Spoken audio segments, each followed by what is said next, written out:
అధ్యక్ష మీతోని ఎందుకంటే అధ్యక్ష బడ్జెట్ అనేటువంటిది ఈ శాసనసభకు చాలా ముఖ్యమైనటువంటిది. అంటే మన శాసనసభ నిర్వహించే అతి ముఖ్యమైన కార్యక్రమాల్లో బడ్జెట్ పాసింగ్ అనేటువంటిది one of the important agenda. నా రిక్వెస్ట్ ఏంటంటే అధ్యక్ష కొంచెం సమయం ఇవ్వండి మాకు. నిన్న బట్టి గారి 72 పేజీల ఉపన్యాసాన్ని చాలా శ్రద్ధగా విన్నాం. ఒక 500 పేజీల పెన్ డ్రైవ్ కూడా ఇచ్చారు. నిన్న మీరు మాకు సెలవు కూడా ఇచ్చారు, బాగా ప్రిపేర్ కండి, చదువుకొని రండి అని మీరు సెలవు ఇస్తే ఆ 500 పేజీల పెన్ డ్రైవ్ చదువుకున్నాం. 72 పేజీల ప్రసంగాన్ని బాగా విన్నాం. చిన్నప్పుడు నేను లాస్ట్ దాకున్నా, నేను ఉన్నాను. ఇప్పుడు నేను మాట్లాడేది గిందుకు సార్, నా అప్పీల్ అదే చెప్దాం అనుకుంటున్నా. ఎందుకంటే అధ్యక్ష మేము స్కూల్కి పోయేటప్పుడు కాలేజీ ఉన్నప్పుడు కూడా ఇంత శ్రద్ధగా చదివినామో లేదో కానీ ఈ తెలంగాణ రాష్ట్ర ప్రజల కోసం, ఈ రాష్ట్ర ప్రజల సంక్షేమాన్ని దృష్టిలో పెట్టుకొని బాగా ప్రిపేర్ అయ్యి వచ్చినాం అధ్యక్ష. నా రిక్వెస్ట్ ఏంటంటే బట్టి గారు చాలా అనుభవజ్ఞులు, బాగా సమాధానం చెప్పగలిగిన శక్తివంతులు. సో మధ్య మధ్యలో ఈ మినిస్టర్స్ ఇంటరప్షన్స్ లేకుండా చూడాలని మేము సవినయంగా విజ్ఞప్తి చేస్తూ ఉన్నాం. అధ్యక్ష ప్రభుత్వానికి ఓపిక ఉండాలి శ్రీధర్ బాబు గారు, మీకు సహనశీలత ఉండాలి, ఓపిక ఉండాలి. సో అందువల్ల నేను మీతో కోరేది చూడండి అధ్యక్ష, నేను స్టార్ట్ చేయకముందే ఇట్లా డిస్టర్బ్ చేస్తే ఎట్లా అధ్యక్ష? ఇట్లా అయితే ఎట్లా అధ్యక్ష? నేనేమంటున్నా అధ్యక్ష, నేను అనేది ఒకటే అధ్యక్ష, నేను మాట్లాడిన దాంట్లో మీరు మధ్య మధ్యలో ఇంటరప్షన్ కాకుండా గౌరవనీయులు ఉప ముఖ్యమంత్రి గారు తన సమాధానంలో మీరు మాకు చెప్పండి, గట్టిగా చెప్పండి. ఎలియా మినిస్టర్ గారు మాట్లాడినా మాకు అభ్యంతరం లేదు, బట్టి గారు మాట్లాడితే అభ్యంతరం లేదు, వారి సంబంధిత మంత్రి బడ్జెట్. కానీ మిగతా మంత్రులు డిస్టర్బ్ చేసి దయచేసి, ఎందుకంటే వాళ్ళ పద్ధతులు వచ్చినప్పుడు వాళ్ళు మాట్లాడుకోమనండి, కానీ డిస్టర్బెన్స్ లేకుండా చూడాలని మిమ్మల్ని విజ్ఞప్తి చేస్తున్నాను. నథింగ్ సార్, మీ సలహా సూచననే అందరం కూడా పాటించాలని కోరటానికి మీ ద్వారా అధ్యక్ష అర్థవంతమైన చర్చ జరగాలని మేము కూడా ఆశిస్తా ఉన్నాం అధ్యక్ష. వారు సీనియర్ శాసనసభ్యులు, వారు మాట్లాడే సందర్భంలో అంతా కూడా సత్యం మాట్లాడతానని ఆశిస్తాం. వాస్తవాలకు దగ్గరగా ఉండే అంశాలు మాట్లాడితే కూడా మా వాళ్ళు అందరూ హర్షిస్తారు అధ్యక్ష. మీ నిబంధనల ప్రకారం ఆ పరిధిలో మాట్లాడమనండి సార్, ఎంతసేపు అయినా మాట్లాడమనండి. We will welcome, because is input is also required. Senior శాసనసభ్యులు, డెఫినెట్లీ ఆయనకున్న అనుభవం కూడా మాకు ఉపయోగపడుతుందని ఆశిస్తూ ఉన్నాం. డెఫినెట్లీ ముందుకు తీసుకెళ్లే ప్రయత్నం. కానీ మీరు కూడా క్రోడీకరించి మాట్లాడారు, ఎందుకంటే మీకు అనుభవం ఉంది కనుక దీర్ఘంగా మాట్లాడకుండా మేము చెప్పే 10 వాక్యాలు మీరు ఒక వాక్యంలో చెప్పగల శక్తి ఉంది మీకు. సో ఆ విధంగా మాట్లాడితే మనం సమయం కూడా వృధా కాకుండా ఉంటుందని గౌరవ సభ్యులను కోరుతా ఉన్నాను. చంద్రబాబు గారు అంతా తెలివితేటలైతే లేవు అధ్యక్ష. సో ఆయన చాలా తెలివికలవాడు, అది ఏం మాట్లాడాలో మరి రాసిస్తే అదన్నీ చదివేస్తాం సపరేట్గా. అధ్యక్ష మా ప్రసంగం ఎట్లుంటుంది, బట్టి గారు చెప్పిన ప్రసంగాన్ని బట్టి మా ప్రసంగం ఉంటుంది. ఇకపోతే అధ్యక్ష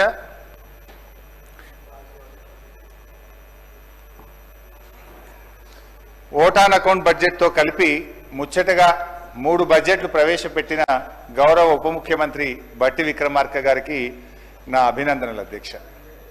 అదేవిధంగా అధ్యక్ష భారతదేశంలోనే అత్యధికంగా 14 సార్లు బడ్జెట్ ప్రణాళికలను రూపొందించి రికార్డు సృష్టించిన మన రాష్ట్ర ఆర్థిక శాఖ ప్రత్యేక ప్రధాన కార్యదర్శి కె రామకృష్ణారావు గారికి కూడా నా శుభాకాంక్షలు తెలియజేస్తున్నాను. అధ్యక్ష బడ్జెట్ ప్రసంగంలో నిజాలను ప్రచారంలో పెట్టాలని బట్టి గారు నీతులైతే బాగానే చెప్పారు అధ్యక్ష. బట్టి గారు ఈ సంవత్సరం ప్రవేశపెట్టిన బడ్జెటు గట్టి బడ్జెటా, వట్టి బడ్జెటా అనేది పరిశీలించే ముందు ఒక్కసారి గత సంవత్సరం బట్టి గారు పెట్టినటువంటి బడ్జెట్ను ఒక్కసారి సమీక్షించుకుందాం. Before we go to this year ఒకసారి లాస్ట్ ఇయర్ బట్టి గారు పెట్టినటువంటి బడ్జెట్ ఎలా ఉంది దాన్ని సమీక్షించుకొని నేను ఈ సంవత్సరం బడ్జెట్లోకి వస్తాను అధ్యక్ష. వారు అప్పుడు ఏమన్నారంటే అధ్యక్ష, బట్టి గారు మీద ప్రసంగం ఉందా లాస్ట్ ఇయర్ది పంపాలి, నా కాపీ నాది మొత్తం మీ ప్రసంగంలో నుంచే నా స్పీచ్ ఉంటుంది, పంపంటే కాపీ పంపుతా, 2 తెచ్చుకున్నా. అధ్యక్ష బట్టి గారు గత బడ్జెట్లో పోయినసారి ఇదే సభలో చదివినప్పుడు ఏం చెప్పారంటే అధ్యక్ష, పేజ్ నంబర్ 6, 10 ఏళ్ల తర్వాత వాస్తవానికి దగ్గరగా ప్రణాళికాబద్ధమైన బడ్జెట్ను తొలిసారిగా మా ప్రభుత్వం శాసనసభలో ప్రవేశపెట్టింది అని అన్నారు అధ్యక్ష. ఇది అబద్ధమా నిజమా ఇప్పుడే తేల్చేద్దాం. గత బడ్జెట్లో 2,91,159 కోట్లని గొప్పగా చెప్పుకున్నారు. ఇది వాస్తవిక అంచనాలు అని చెప్పారు. నేను ఆ రోజే చెప్పాను అధ్యక్ష, ఇది అవాస్తవిక అంచనాలు, ఇది రీచ్ కాదు అని చెప్పి నేను ఆ రోజే ఈ సభలో చెప్పాను అధ్యక్ష. ఇవాళ రివైజ్డ్ ఎస్టిమేట్లో ఏం పెట్టారు అధ్యక్ష?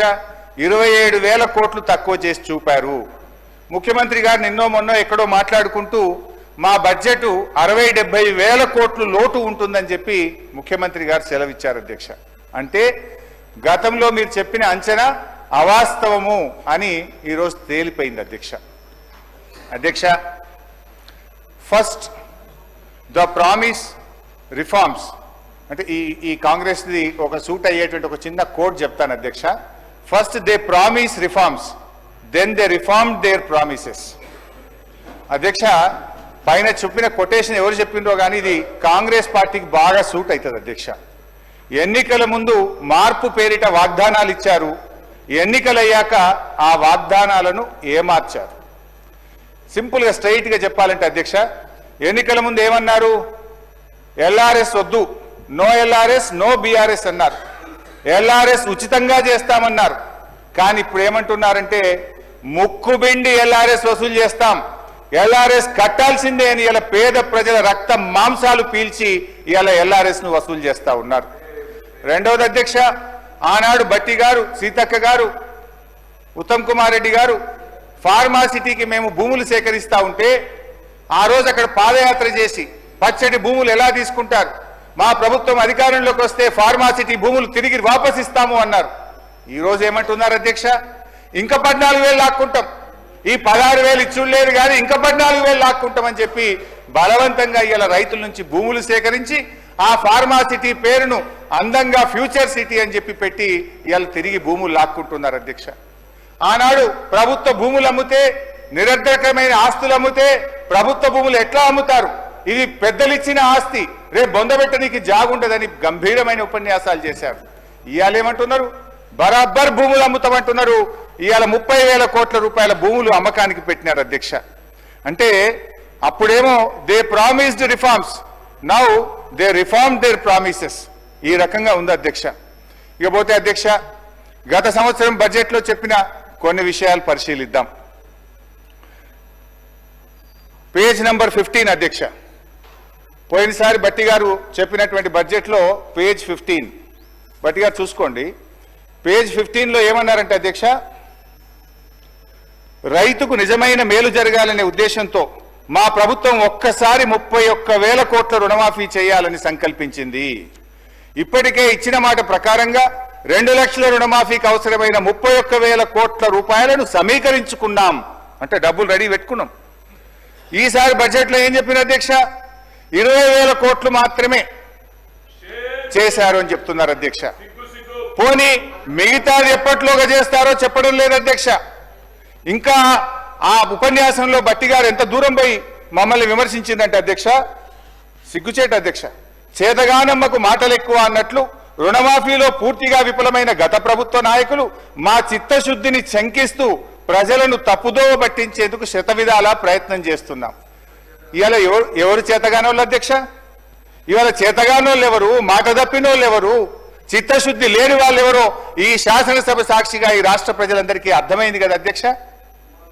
ఏమైంది 31,000 కోట్లు నిధులు సమీకరించుకున్నామని మీ ప్రసంగంలో చాలా గట్టిగా చెప్పారు కదా, ఏమైంది బట్టి గారు అని చెప్పి నేను అడుగుతా ఉన్నా. అదేవిధంగా పేజ్ నంబర్ 17 అధ్యక్ష, రైతు భరోసా పేరిట ఎకరానికి 15,000 చెల్లించాలి మా ప్రభుత్వ సంకల్పం అన్నారు. ఏమైంది మీ సంకల్పం? ఎక్కడ పోయింది మీ రైతు భరోసా? పథకం పేరు మార్చారు తప్ప 15,000 ఇవ్వలేదు. పోయిన బడ్జెట్ స్పీచ్ లో 15,000 ఇస్తామని చెప్పి స్పష్టంగా మీ ఉపన్యాసంలో చెప్పారు. వానకాలం ఎగబెట్టిండ్రు, యాసంగికి 12,000 అన్నారు. ఆ 12,000 కూడా సగం మందికి కూడా ఇవ్వని పరిస్థితి ఉన్నది అధ్యక్ష. అధ్యక్ష, పేజ్ నంబర్ 27 అధ్యక్ష. పేజ్ నంబర్ 27లో బడ్జెట్లో రైతులతో పాటు కౌలు రైతులకు గతంలో కన్నా భిన్నంగా రైతు భరోసా సాయాన్ని ఇవ్వడానికి మార్గదర్శకాలు చేసుకున్నాం. కౌలు రైతులకు రైతు బీమా కూడా ఇస్తాం. ఎంత గొప్పగా చెప్పింది అధ్యక్ష. అది విన్న కౌలు రైతుల గుండెలు ఉప్పొంగినాయి ఆ రోజు. కానీ ఇవాళ అదే కౌలు రైతుల గుండెలు ఔసిపోతున్నాయి అధ్యక్ష. ఎందుకు ఇప్పుడు ఏమంటున్నారంటే రైతులు కౌలు రైతులు మీరే ఇద్దరు చూసుకోవాలని చెప్పి వ్యవసాయ మంత్రి గారు సెలవిచ్చారు అధ్యక్ష. కౌలు రైతుల బీమా గురించి అయితే మొత్తానికే మర్చిపోయింది అధ్యక్ష. ఈసారి భట్టి గారి బడ్జెట్ లో కౌలు రైతుల ప్రస్తావనే లేకుండా పోయింది అధ్యక్ష. ఇకపోతే అధ్యక్ష పేజ్ నంబర్ 19 లో భట్టి గారు ఫసల్ బీమా పథకంలో చేరాం, అమలు చేస్తాం, రైతులు పైసా ఖర్చు లేకుండా మొత్తం ప్రీమియం ప్రభుత్వమే చెల్లిస్తుంది అంటే మేము కూడా సంతోషపడి ఇక్కడ కూర్చొని బల్లలు కొట్టినాం అధ్యక్ష. సంతోషపడ్డాం అధ్యక్ష. బడ్జెట్ లో 1300 కోట్ల రూపాయలు పెట్టామని చెప్పారు. మరి ఏమైంది? ఒక్క రూపాయి విడుదల చేసింది లేదు, ఫసల్ బీమా అమలు చేసింది లేదు.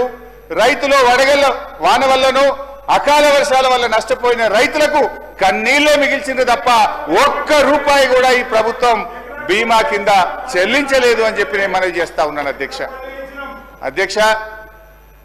ఇక మహిళల గురించి భట్టి గారు 34వ పేజ్ చాలా గొప్పగా చెప్పారు. పేజ్ 34లో వచ్చే 5 సంవత్సరాల్లో 1,00,000 రూపాయల వడ్డీ లేని రుణాలు అందించాలని మా ప్రభుత్వం సంకల్పించింది. ఇది పోయిన బడ్జెట్ లో చెప్పారు, ఈ బడ్జెట్ లో కూడా చెప్పారు అధ్యక్ష. ఏంటి అధ్యక్ష నిజాలు ఏంటి అధ్యక్ష? ఈ ఆర్థిక సంవత్సరంలో వడ్డీ లేని రుణాలకు సంబంధించి ఈ రోజు వరకు ఒక్క రూపాయి కూడా ఈ ప్రభుత్వం విడుదల చేయలేదు. వడ్డీ లేని రుణాల పరిమితిని గత ప్రభుత్వంలో మేమిచ్చిన 5 లక్షల రూపాయలకు పెంచింది, 5 లక్షల రూపాయల కంటే ఎక్కువ పెంచింది లేదు. ఇదే శాసనసభలో గత శాసనసభలో మేము అడిగిన ప్రశ్నకు సమాధానంగా 5 లక్షల రూపాయల వరకు మాత్రమే వడ్డీ లేని రుణం వర్తిస్తుందని ఇది అసెంబ్లీ ఆన్సర్ అధ్యక్ష. ఇదే అసెంబ్లీలో నేను అడిగిన ప్రశ్నకే మీరు మహిళలు తీసుకున్న మొత్తం రుణాలకు వడ్డీ లేని రుణం ఇస్తారా, ఏ రకమైన పద్ధతుల్లో మీరు మహిళలకు వడ్డీ లేని రుణం అందిస్తారు అంటే ఆనాటి బీఆర్ఎస్ ప్రభుత్వం ఇచ్చిన జీవో 15కు అనుగుణంగా జీవో 27 12/3/2015లో బీఆర్ఎస్ ప్రభుత్వం ఇచ్చిన జీవో ప్రకారమే 5 లక్షల రూపాయల వరకు మాత్రమే వడ్డీ లేని రుణం వర్తిస్తుందో అని ఇదే అసెంబ్లీలో చెప్పారు. మరి ఇదే అసెంబ్లీలో భట్టి గారు లేచి మహిళలు తీసుకున్న మొత్తం రుణాలకు వడ్డీ లేని రుణం వర్తిస్తుంది అంటున్నారు. అంటే మహిళా మంత్రి సీతక్క గారు చెప్పింది నిజమా, ఆర్థిక మంత్రి భట్టి గారు చెప్పింది నిజమా? ఎంతకాలం మహిళలు ఈ రకంగా మోసం చేస్తారు? నేను భట్టి గారిని సూటిగా అడుగుతా ఉన్నాను అధ్యక్ష. మహిళా సంఘాలు తీసుకున్న మొత్తం రుణానికి వడ్డీ లేని రుణం వర్తించినట్టయితే ఆ ఉత్తర్వులు సభ ముందు పెట్టండి, ఆ ఉత్తర్వులు మాకు అందించండి. లేదంటే ఈ సభను తప్పుదో పట్టించినందుకు, మహిళా లోకాన్ని మోసం చేసినందుకు బేషరతుగా క్షమాపణ చెప్పాలని చెప్పి నేను డిమాండ్ చేస్తా ఉన్నాను అధ్యక్ష. తన బడ్జెట్ ప్రసంగంలో పోయినసారి ఈసారి పేజ్ నంబర్ 35లో స్కూల్ యూనిఫామ్లు కుట్టినటువంటి మహిళా సంఘాలకు కుట్టు ఛార్జీల కింద 50 నుంచి 75 రూపాయలకు పెంచాం, 75 రూపాయలు మహిళా సంఘాలకు అందించామని చెప్పి బడ్జెట్ ప్రసంగంలో పోయినసారి చెప్పారు, ఈసారి కూడా చెప్పారు అధ్యక్ష. నేను భట్టి గారిని అడుగుతా ఉన్నా, ఈ రాష్ట్రంలో ఏ ఒక్క గ్రామంలోనైనా ఏ ఒక్క మహిళా సంఘానికైనా 75 రూపాయల కుట్టుకూలి అందించుంటే ఆ మహిళా సంఘం పేరు చెప్పండి, ఆ గ్రామం పేరు చెప్పండి, లేదా క్షమాపణ చెప్పండి అని చెప్పి నేను కోరుతా ఉన్నాను అధ్యక్ష. ఇకపోతే ఇందిరమ్మ ఇండ్లు బడ్జెట్ బుక్ లో పోయినసారి పేజ్ నంబర్ 27లో ప్రతి నియోజకవర్గానికి 3,500 ఇండ్ల చొప్పున 4,50,000 ఇండ్లు కడతామని దానికి బడ్జెట్ లో నిధులు పెట్టామని చెప్పారు అధ్యక్ష. మేము కూడా బల్లలు కొట్టినాం, వాళ్ళు కూడా బల్లలు కొట్టిండ్రు, నిజంగానే వచ్చేసిన ఇండ్లు అనుకున్నాం అధ్యక్ష. కాంగ్రెస్ పాలనలో, కాంగ్రెస్ యొక్క 16 నెలల పాలనలో 4.5 లక్షల ఇండ్లు కాదు కదా, 4 ఇండ్లు కూడా కట్టలేదు అధ్యక్ష. నేను భట్టి గారిని అడుగుతున్నా, పోనీ మీ మధ్య ఎక్కడైనా ఒక్క ఇల్లు కట్టారా చెప్పండి, ఎడగట్టారో పోదాం చూద్దాం. ఒక్క ఇల్లు కట్టారా ఏడాది కాలంలో అని చెప్పి నేను అడుగుతా ఉన్నాను అధ్యక్ష. ఇంకా బాధ కలిగేది, పాపం ఈ రాష్ట్రంలో దళితులు, గిరిజనులు, మా బిడ్డ ఉప ముఖ్యమంత్రిగా ఉన్నాడు, మా బిడ్డ ఆర్థిక మంత్రిగా ఉన్నాడు, మాకు మేలు చేస్తాడని చెప్పి ఆశించారు అధ్యక్ష. పోయినసారి 24-25 బడ్జెట్ ప్రసంగంలో ఎస్సీ ఎస్టీలకు 1 లక్ష రూపాయలు అదనంగా ఇచ్చి పేదలు ఇండ్లు కట్టుకుంటే 6 లక్షల రూపాయలు ఇస్తాం, అందరికీ 5 లక్షలు ఇస్తాం, దళిత గిరిజనులకు 6 లక్షలు ఇస్తామని భట్టి గారు తన ప్రసంగంలో చెప్పారు. ఈ సంవత్సరం ప్రసంగంలో చూస్తే ఆ 1 లక్ష రూపాయలు మాయమైపోయింది అధ్యక్ష. ఆ 1 లక్ష రూపాయలు మాయమైపోయింది అధ్యక్ష. అంటే దళిత గిరిజనులను ఈ ప్రభుత్వం మోసం చేసింది, దగా చేసింది అని చెప్పి నేను ఈరోజు చెప్తా ఉన్నాను అధ్యక్ష. నేను I appeal honourable deputy CM గారు, మీరు ఒక దళిత బిడ్డగా మీరంటే మాకు ఎంతో గౌరవం. ఈ రాష్ట్రంలోని దళిత గిరిజనులకు కాంగ్రెస్ పార్టీ మేనిఫెస్టోలో చెప్పిన విధంగా, పోయినసారి బడ్జెట్ ప్రసంగంలో మీరు ఇచ్చిన హామీ విధంగా 1 లక్ష రూపాయలు పెంచి ఈ రాష్ట్రంలో ఎస్సీ ఎస్టీలు ఇండ్ల నిర్మాణానికి 6 లక్షల రూపాయలు ఇవ్వాలని సవినయంగా మీ ద్వారా వారికి విజ్ఞప్తి చేస్తున్నాను అధ్యక్ష. ఐ థింక్ మీరు కూడా నా మాటతో అంగీకరిస్తారని భావిస్తున్నాను స్పీకర్ గారు. అధ్యక్ష, నిరుద్యోగులకు ఇచ్చిన వాగ్దానం ఇది పేజ్ నెంబర్ 6. పేజ్ నెంబర్ 6లో నిరుద్యోగులకు ఏం మాట ఇచ్చారో, ఏం అమలు చేశారో ఒక్కసారి చూద్దాం అధ్యక్ష. నిరుద్యోగులకు సంబంధించి ఏం చెప్పారు అధ్యక్ష? జాబ్ క్యాలెండర్ ఇస్తాం. ఏమైంది అధ్యక్ష? ఈ జాబ్ క్యాలెండర్ను కూడా భట్టి గారే మొన్న అసెంబ్లీలో పెట్టారు. పోయినసారి జాబ్ క్యాలెండర్ కాస్త జాబ్లెస్ క్యాలెండర్ అయింది. ఏమైంది జాబ్ క్యాలెండర్? నిరుద్యోగ యువకులు అడిగితే ఇవాళ అశోక్ నగర్ లో వాళ్ళ వీపులు పగలగొడుతున్నటువంటి పరిస్థితి అధ్యక్ష. ఇగో ఇది అధ్యక్ష, నేను ఎక్కడ కూడా తప్పు మాట్లాడాను, ఆధారం లేకుండా మాట్లాడాను. ఇది భట్టి గారు అసెంబ్లీలో ప్రవేశపెట్టిన జాబ్ క్యాలెండర్. ఆ రోజు దీని మీద చర్చించాలని నేను ఇక్కడి నుంచి లేచి ఎంత మొత్తుకున్నా భట్టి గారు కుర్చీలో నుంచి లేచి లోపలికి వెళ్ళిపోయినరు. ఈ జాబ్ క్యాలెండర్ మీద ఆ రోజు చర్చ జరగలేదు. ఈ జాబ్ క్యాలెండర్ లో ఏముంది అధ్యక్ష? ఒక్కటన్నా అమలైందా?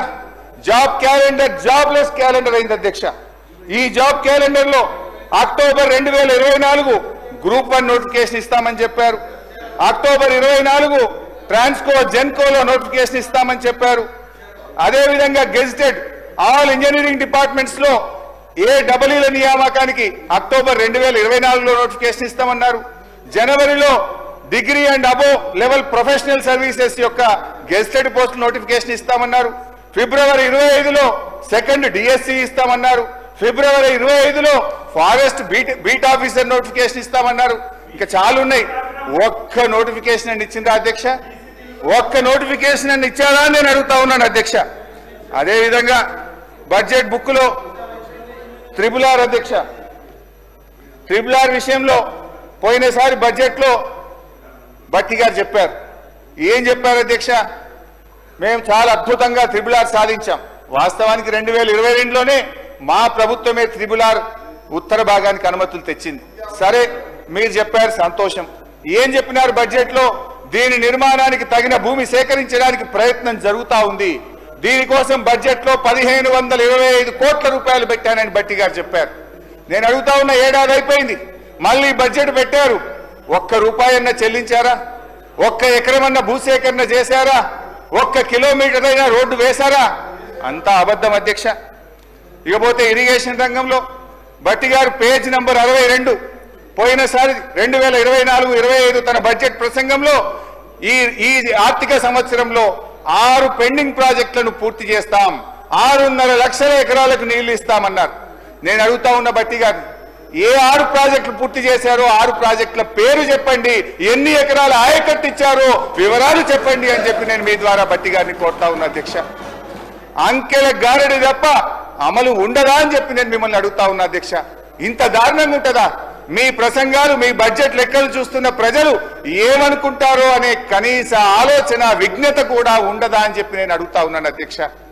బడ్జెట్ అంటే అధ్యక్ష లెక్కలు కాదు, బడ్జెట్ అంటే అంకెలు కాదు, బడ్జెట్ అంటే ఒక భరోసా, బడ్జెట్ అంటే రాష్ట్ర భవిష్యత్తు, బడ్జెట్ అంటే బ్రతుకుదెరువు, బడ్జెట్ అంటే బాధలు తీర్చాలి. కానీ వీళ్ళ బడ్జెట్ అధ్యక్ష చెప్పిన దాంట్లో ఒక్కటి కూడా అమలు చేయకుండా అంకెల గారడితో ప్రజల్ని మాయ చేసేటువంటి ప్రయత్నం చేశారు అధ్యక్ష. అధ్యక్ష, అంకెలు చూస్తే ఆర్భాటం, పనులు చూస్తే డొల్లతనం. ఇది గత బడ్జెట్ కథ, ఇది గత బడ్జెట్ కథ. ఇక వర్ధమానానికి ఈ సంవత్సరం బడ్జెట్లోకి వద్దాం అధ్యక్ష. ఇక ఈ సంవత్సరం బడ్జెట్లోకి వద్దాం అధ్యక్ష. ఈ బడ్జెట్లో భట్టి గారు పేరా నంబర్ 62 బట్టి గారు పేరా నెంబర్ 62లో ఒక మాట చెప్పారు అధ్యక్ష. నది దాటేదాకా ఓడమల్లయ్య, దాటిన తర్వాత బోడమల్లయ్య అని పేరా 62లో బట్టి గారు చెప్పారు అధ్యక్ష. ఇది కాంగ్రెస్ పార్టీకి బాగా సూట్ అవుతుంది. నిజమే చెప్పారు అధ్యక్ష, నిజమే చెప్పారు అధ్యక్ష. ఓడ దాటేదాకా ఓడమల్లప్ప, ఓడ దాటినాక బోడమల్లప్ప. ఎందుకంటే అధ్యక్ష, ఎన్నికల ముందు వాగ్దానాల జాతర చేశారు, ఎన్నికలు కాగానే వాటిని పాతర వేశారు. ఇవాళ మహాలక్ష్మి 2500 మోసం, 4000 రూపాయల పెన్షన్, రైతు భరోసా, రుణమాఫీ, తులం బంగారం, నిరుద్యోగ భృతి, ఏడాదిలో 2 లక్షల ఉద్యోగాలు, ఉద్యోగులకు పిఆర్సీ 4 డిఏలు, ఆటో డ్రైవర్లకు 12,000, అన్ని పంటలకు బోనస్, ప్రభుత్వంలో ఆర్టీసీ విలీనం, 5 లక్షల విద్యార్థి భరోసా కార్డు. బట్టి గారు ఇప్పుడు చెప్పండి, బోడమల్లయ్య ముచ్చట ఎవరికి వర్తిస్తుందో ఒకసారి చెప్పాలని చెప్పి నేను బట్టి గారిని కోరుతా ఉన్నా అధ్యక్ష. అధ్యక్ష, ప్రస్తుత బడ్జెట్ పై కూర్చోండి బైసా ప్లీజ్. నేను మాట్లాడినాక ఉప ముఖ్యమంత్రి గారు మాట్లాడతారు.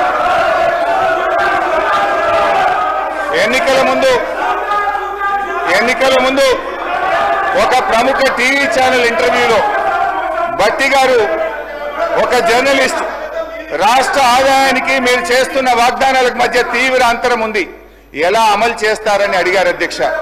బట్టి గారు జవాబిస్తూ, మా కాంగ్రెస్ పార్టీకి 100 సంవత్సరాల అనుభవం ఉంది, ఆదాయం ఎలా పెంచుకోవాలో మాకు బాగా తెలుసు, మా వ్యూహాలు మాకున్నాయి, ఆదాయాన్ని పెంచుతాం, హామీలన్నీ నెరవేరుస్తామని చాలా కాన్ఫిడెంట్ గా ఆ రోజు ఎన్నికల ముందు బట్టి గారు చెప్పారు. ఎన్నికల ముందు చెప్పారు, ప్రజల్ని నమ్మించే ప్రయత్నం చేశారు అధ్యక్ష. అయితే ఈ 15 నెలల ఆచరణలో ఏం జరిగిందో, ఏం ఒరిగిందో మనతో పాటు రాష్ట్ర ప్రజలందరికీ తెలుసు. వాస్తవిక బడ్జెట్ అంటూ డాంబికంగా ప్రవేశపెట్టిన గత బడ్జెట్ ఏమైందో చూశాం. ఇప్పుడు మళ్ళీ 3,04,965 కోట్ల రూపాయల బడ్జెట్ అని మరో గాలిమేడ కట్టారు అధ్యక్ష. ఇది మోస్ట్ డిజాస్ట్రస్ రూలింగ్, ఇది most disappointment budget. Congress disastrous పరిపాలన వల్ల రాష్ట్ర ఆదాయం మీద నెగటివ్ ఎఫెక్ట్ చూపిస్తుంది. రాష్ట్ర ఆదాయం అంతకంతకు క్షీణిస్తా ఉంది. మరి అనుభవం గల బట్టి గారు ఇప్పుడు ఏం చేయాలి చెప్పాలి ఈరోజు. ఎందుకంటే అయితే తమ యొక్క పరిపాలనా వైఫల్యాలను సరి చేసుకోవాలి, లేదంటే రేవంత్ రెడ్డి గారి ఫార్ములా ప్రకారం ప్రభుత్వ భూములు అమ్మాలి. యనుమల వారి పాలనలో మరి ఎన్ని భూములు కథం పట్టిస్తారో తెలియదు అధ్యక్ష. ఎందుకంటే అధ్యక్ష, గచ్చిబౌలిలో 400 ఎకరాలను వేలం చేయడం ద్వారా 30,000 కోట్లు రాబట్టాలని నిర్ణయించారు. ఇప్పటికే టీజీఏసీ భూములు తాకట్టు పెట్టి 10,000 కోట్ల రూపాయలు అప్పు తెచ్చారు. ఇప్పుడేమో హెచ్ఎండిఏ ఆస్తులు తాకట్టు పెట్టి మరో 20,000 కోట్ల అప్పు తెస్తామని మొన్ననే అసెంబ్లీలో సమాధానం చెప్పారు. హెచ్ఎండబ్ల్యూఎస్ఎస్, జిహెచ్ఎంసీ ఆస్తులు తాకట్టు పెట్టి మరో 20,000 కోట్లు అప్పు తెచ్చే ప్రయత్నం చేస్తున్నారు. హౌసింగ్ బోర్డు భూములు అమ్మకం ఇప్పటికే షురువైపోయింది. నాడేమో ప్రభుత్వ భూములు పెద్దలు ఇచ్చిన ఆస్తని, జాతి సంపదని, చచ్చిపోతే బొందబెట్టడానికి జాగుండదని రేవంత్ రెడ్డి గారు చాలా గొప్పగా సుభాషితాలు చెప్పారు. ఇవాళనేమో అధికారంలో రాగానే బరాబర్ భూములు అమ్ముతామంటున్నారు, అమ్మకానికి నోటిఫికేషన్లు ఇవ్వడం షురువైపోయింది. అధ్యక్ష, అమ్మొద్దని ఆక్షేపించిన నోటితోనే ఇవాళ భూములను అర్రాస్ పాట పాడుతా ఉన్నారు అధ్యక్ష. దీన్ని వాటన్ తీరు మాట్లాడే దిగజారుడు రాజకీయం అంటారు అధ్యక్ష. మొత్తంగా 50,000 కోట్ల రూపాయల ఆస్తులు తాకట్టు పెట్టి లేదా ఆస్తులు అమ్మడం ద్వారా భూములను ఆస్తులను 50,000 కోట్లను సమీకరించే ప్రయత్నం చేస్తున్నారు. అంటే ఏంది అధ్యక్ష, అందిన కాడికి అప్పులు చేసుడు, విచ్చలవిడిగా భూములు అమ్ముడు, ఇదేనా మీ మార్కు పాలన అని అడుగుతా ఉన్నా. తన పరిపాలన నెగటివ్ ఎఫెక్ట్ వల్ల రాష్ట్ర ఆర్థిక వృద్ధి రేటు తగ్గిపోతుంది. తన వైఫల్యాన్ని కప్పుపుచ్చుకోవడానికి ఈ మధ్య కొత్త వాదన శురు చేశారు. ఏంటంటే అధ్యక్ష, దేశమంతా ఆర్థిక మాంద్యం ఉందని, అందుకే ఆదాయం తగ్గిందని సెలవిస్తున్నారు. అధ్యక్ష, ఒక నిమిషం వినాలి సార్, మంత్రి గారు వినండి. అధ్యక్ష, కర్ణాటక, మహారాష్ట్ర, తమిళనాడు, ఆంధ్రప్రదేశ్ సహా దేశంలో ఎక్కడా కనిపించని ఆర్థిక మాంద్యం ఇవాళ తెలంగాణలో మాత్రమే ఎందుకుంది? అంతా నాకే తెలుసు, అందుకే అంతా నాకే తెలుసని ఈ ప్రభుత్వం, ఈ ముఖ్యమంత్రి గారు అహంకారంతో, అజ్ఞానంతో, అనాలోచిత నిర్ణయాల వల్ల రాష్ట్ర ఆదాయం కుంటుపడ్డది.